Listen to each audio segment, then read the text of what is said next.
Apa manfaat dari pertengkaran Habib Gus Kiai?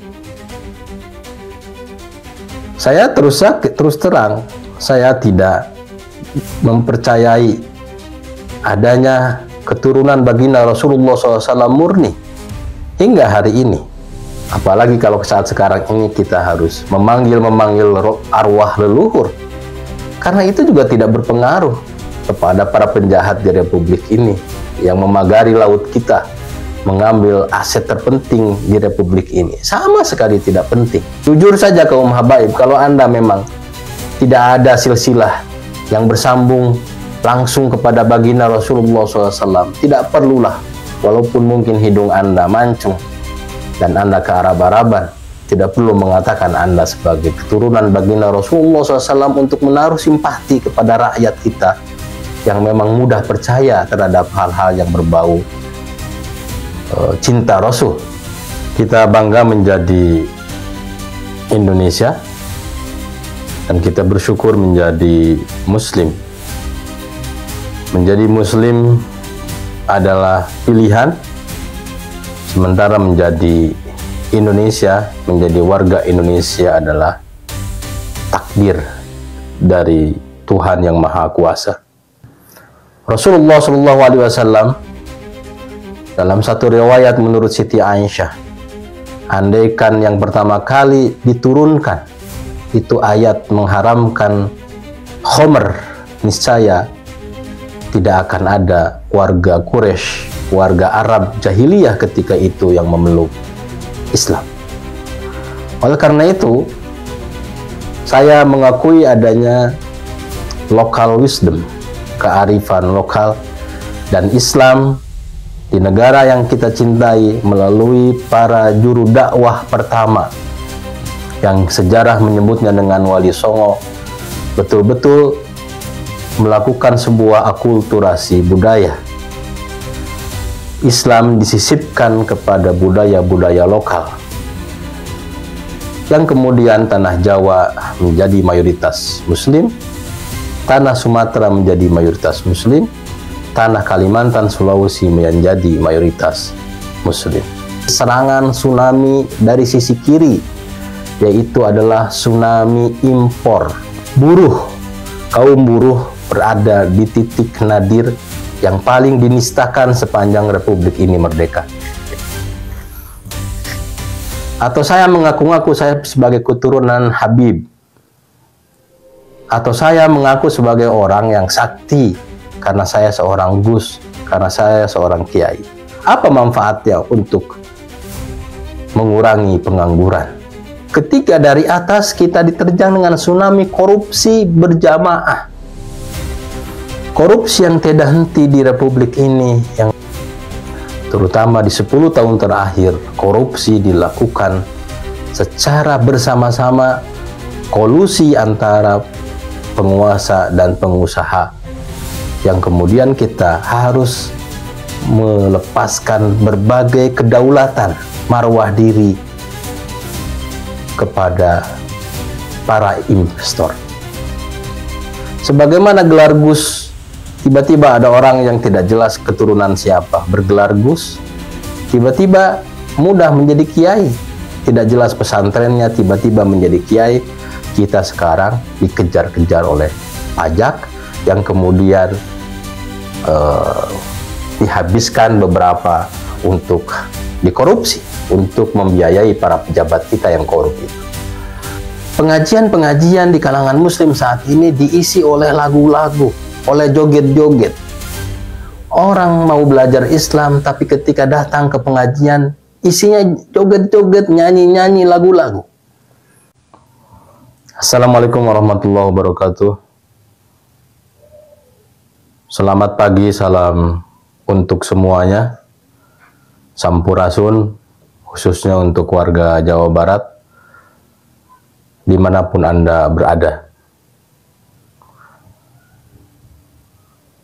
Kita bangga menjadi Indonesia dan kita bersyukur menjadi Muslim.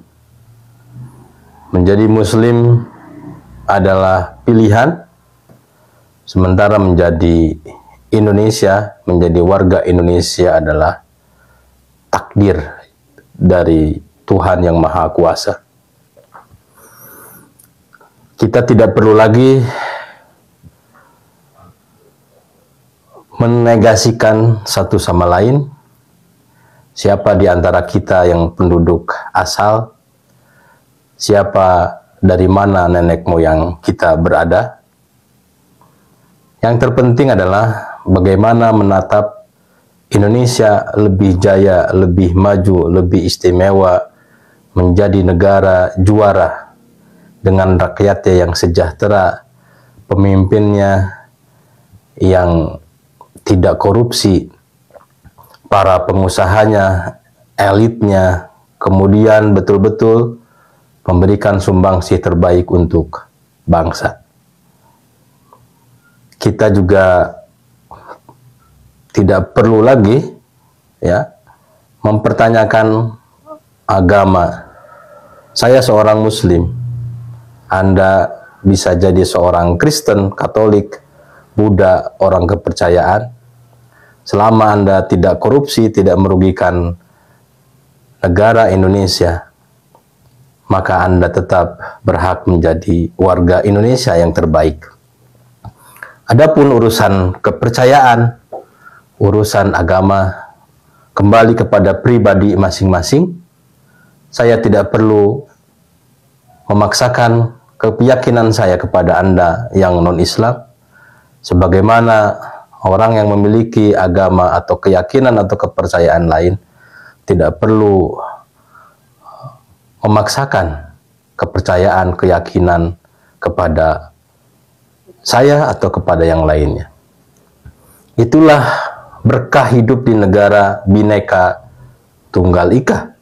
Kita berbeda-beda suku, bahasa, agama, bahkan mungkin leluhur kita berbeda, tapi kita bersatu atas nama Indonesia yang sama-sama kita cintai. Para Facebooker, YouTubers, dan TikTokers dimanapun Anda berada, saya sendiri merasa miris dan bersedih ketika pertengkaran, percekcokan, friksi yang terjadi di kalangan umat Islam sendiri, terutama dari kalangan yang mengaku kiai atau gus dengan kalangan yang mengaku habib atau habaib. Bagi saya pribadi, saya tidak mempercayai pengakuan-pengakuan siapapun yang mengaku gus atau mengaku kiai, bahkan mengaku habib sekalipun, jika narasi yang dibawa, jika dakwah yang disampaikan tidak sesuai dengan baginda Rasulullah SAW dan salafus soleh dalam mendakwahkan Islam kepada khalayak. Rasulullah SAW dalam satu riwayat menurut Siti Aisyah, andaikan yang pertama kali diturunkan itu ayat mengharamkan khomer, niscaya tidak akan ada warga Quraisy, warga Arab jahiliyah ketika itu yang memeluk Islam. Oleh karena itu, saya mengakui adanya local wisdom, kearifan lokal, dan Islam di negara yang kita cintai melalui para juru dakwah pertama yang sejarah menyebutnya dengan Wali Songo, betul-betul melakukan sebuah akulturasi budaya. Islam disisipkan kepada budaya-budaya lokal, yang kemudian tanah Jawa menjadi mayoritas Muslim, tanah Sumatera menjadi mayoritas Muslim, tanah Kalimantan, Sulawesi menjadi mayoritas Muslim. Namun sayangnya, pada generasi-generasi yang saat ini kita hidup, kita dihadapkan kepada upaya-upaya yang secara terorganisir, masif, terstruktur, seperti bandul yang satu sama lain saling beradu, kemudian yang menjadi korban adalah umat, yang menjadi korban adalah rakyat, yang menjadi korban adalah negara Indonesia, karena dengan munculnya berbagai friksi, berbagai pertengkaran yang menurut saya tidak perlu. Ini membuat fokus kita kepada hal-hal penting untuk memajukan bangsa dan mensejahterakan rakyat. Ini seperti kita berharap kepada punduk berharap kepada bulan. Oleh karena itu, sahabat berbahagia dimanapun Anda berada, mari kita kembali kepada inti masalah kita berbangsa dan bernegara.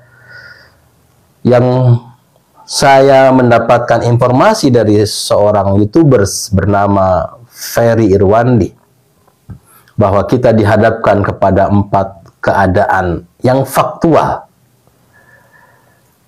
Faktual keadaan yang pertama adalah kita berhadapan dari serangan tsunami dari sisi kiri, yaitu adalah tsunami impor, produk-produk impor yang tidak dilindungi oleh negara, sehingga mematikan produk-produk lokal. Produk-produk dengan era digitalisasi saat ini, banyak pasar-pasar, mal-mal milik pribumi, milik warga Indonesia yang harus membayar pajak, yang harus membayar gaji karyawan, yang harus kemudian membayar apapun yang perlu dibayar, kemudian mati suri pada hari ini karena semua diserbu dengan produk-produk impor dengan harga yang lebih murah. Ini terjangan tsunami dari sisi kiri. Kemudian kita juga diterjang dari sisi kanan, ya, berupa pengangguran atau penyetopan, pemecatan, pemutusan kerja secara massal di berbagai industri-industri, pabrik-pabrik yang ada di Indonesia. Apalagi dengan Undang-Undang Cipta Kerja saat sekarang ini, kaum buruh berada di titik nadir yang paling dinistakan sepanjang Republik ini merdeka. Pengangguran merajalela di mana-mana, PHK terjadi di mana-mana. Pertanyaan saya ketika keadaan seperti ini, apakah masih layak bertengkar tentang siapa Anda? Atau saya mengaku-ngaku saya sebagai keturunan Habib?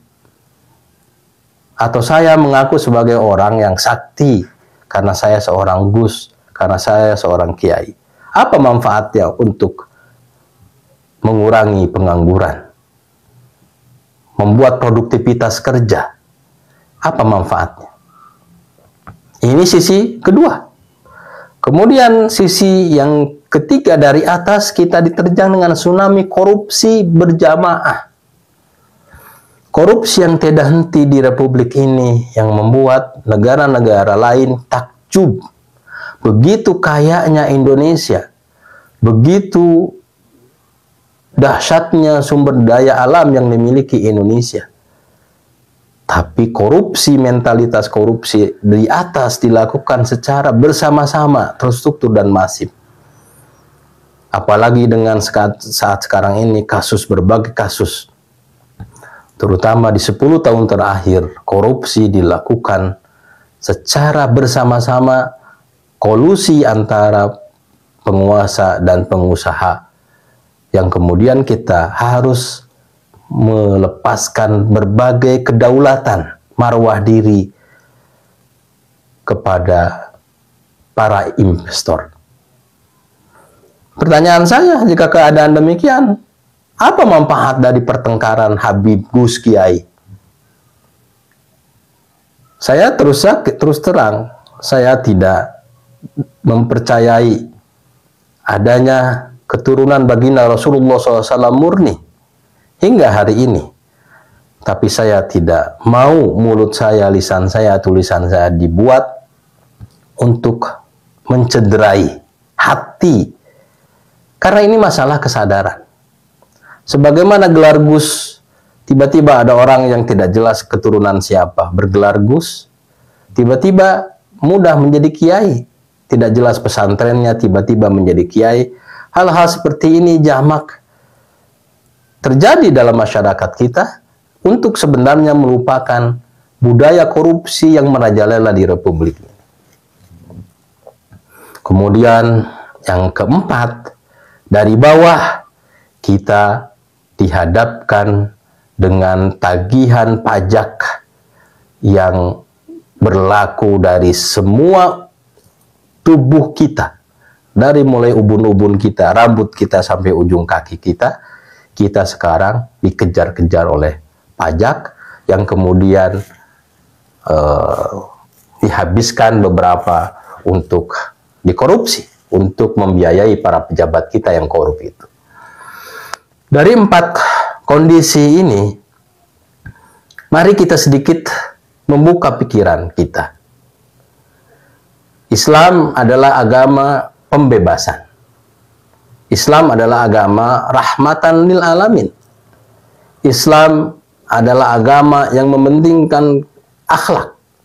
Dan akhlak yang terbaik adalah ketika menjadi budaya. Dan Islam juga adalah agama syariat, agama hukum. Islam adalah satu-satunya agama yang memiliki keputusan detil tentang hukuman kepada pencuri, tentang hukuman kepada siapapun yang merugikan orang lain.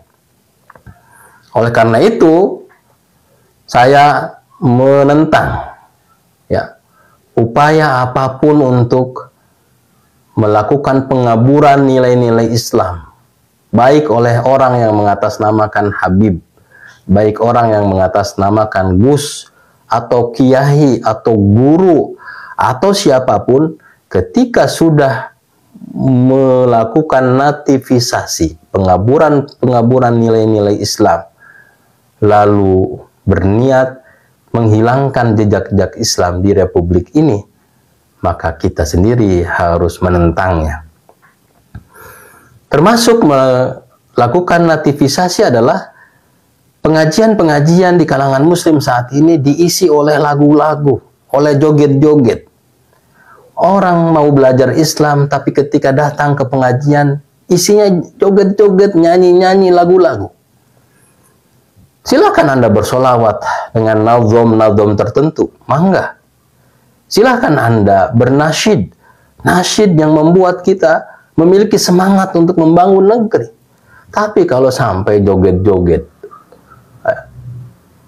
kemudian di situ isinya berisi tentang kisah-kisah khurafat, kisah-kisah takhayul mengenai si Fulan bin Fulan, mengenai Gus ini, kiai ini yang memiliki kesaktian, memiliki kekebalan tubuh, memiliki hal-hal yang menurut saya tidak terlalu penting, karena itu tidak berpengaruh terhadap berkurangnya korupsi di Republik ini, berkurangnya gempuran impor kepada kita, atau berkurangnya pajak, atau berkurangnya PHK.